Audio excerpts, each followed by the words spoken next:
Hey, Dr. K. Wanted to take a few minutes to explain my engagement plan to improve XYZ High School. The problem I chose to address was that in the staff survey, it looked like only 77% of teachers responded that they felt like they were clear on their expectations as far as what was expected of them as a teacher. And I think in education, as we talk about student learning and student achievement, one of the biggest critical factors is students have to know what they're expected to learn, that we've got to be able to identify some essential standards, and that has to be communicated effectively.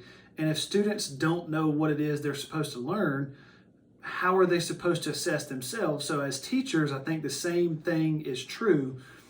Teachers should know what's expected of them so that they can go out and do the work that the school needs them to do so that we can achieve the mission of the school and move the school in a positive direction so that we can make progress as a school. So I think it's critically important that all teachers, 100% of teachers, know at a baseline what's expected of us. Now, how do we do what's expected of us? What are some best practices?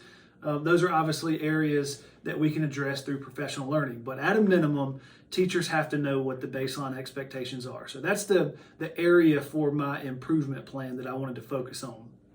So I've got 4 action steps here, and it all centers around, I think, more staff meetings. I think, meetings these days it's kind of a bad word. Nobody likes to meet. Why would you meet when it could be in an email?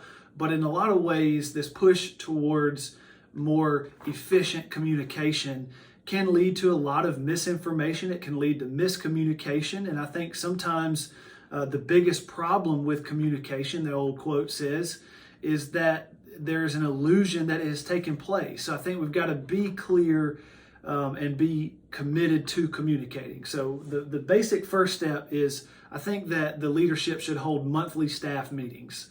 I think there should be a mandatory meeting for all staff members before school or after school or however you want to do it, that everybody's required to attend so that we can say, with certainty that we have protected time to deliver information that we need to deliver. Second action step there is that the leadership team or the principal or whoever led that, they should be giving written communication along with their meetings at the end of the meeting. So a simple email of a follow-up, highlighting the key points, rediscussing the talking points from the meeting so that teachers know, like, all right, yeah, we spent 30 minutes talking about whatever, but here were the takeaways. I think written communication really provides that clarity. The next action step there is the leader that is in charge of the meeting needs to focus on a specific agenda. They need to have an agenda going into the meeting, and they need to be sure to stick to that agenda and not let these monthly meetings turn into vent sessions, gripe sessions, or anything like that, because it's easy to do.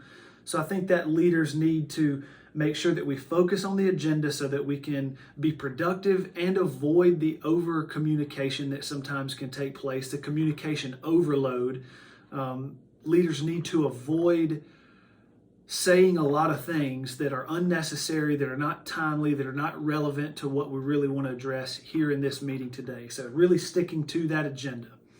The last thing is to provide opportunities for the staff to give feedback and act on that feedback, respond to the feedback, adjust policies and initiatives as the staff gives feedback at these monthly meetings, because they're also a time for the leaders to check in with staff and see, okay, how is it going? We're asking you to implement X, Y, and Z here at X, Y, and Z High School. So how is it going? So I think implementing this feedback loop builds trust. It builds a little bit of clarity and confidence with the staff as well.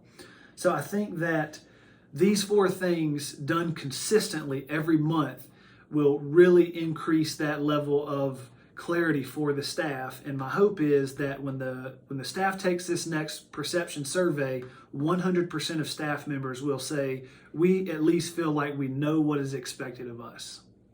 All right. Thank you, sir.